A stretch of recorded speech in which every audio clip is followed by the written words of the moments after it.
అందరికీ నమస్కారం. మనం ఈరోజు శ్రీ ఆదిశంకరాచార్యుల వారు రచించిన శివానంద లహరి నుంచి 14వ శ్లోకం చదువుకుందాం. ప్రభుస్త్వం దీనానాం ఖలు పరమబంధు పశుపతే ప్రముఖ్యోహం తేషామపి కిముత బంధుత్వమనయోః త్వయైవ క్షంతవ్యాః శివమదపరాధశ్చ సకలాః ప్రయత్నాత్ కర్తవ్యం మదవనమియం బంధుసరణిః. ఓ పరమేశ్వర, నీవు దీనబాంధుడవు, నేను దీనుడను. ఇక మనకు బాంధవ్యము కలగదని నేరుగా చెప్పక్కర్లేదు కదా.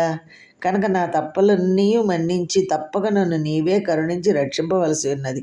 ఇదే కదా బంధువుల పద్ధతి. ఓ పశుపతి, ప్రభువైన నీవే దీనులకు గొప్ప బంధుడవు.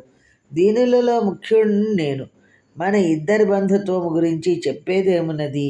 ఓ శివ, నా తప్పులన్నిటినీ నీవే క్షమించవలను. అంతేగాక ప్రయత్నించి నన్ను రక్షించవలను. ఇదే బంధురీతి. ఓ పశుపతి, మనిద్దరికీ ఉన్న బంధుత్వం ఏమిటో తెలుసా? దీనజన బాంధవుడవు నీవు, దీనులందరిలోనూ అత్యంత దీనుడను నేను.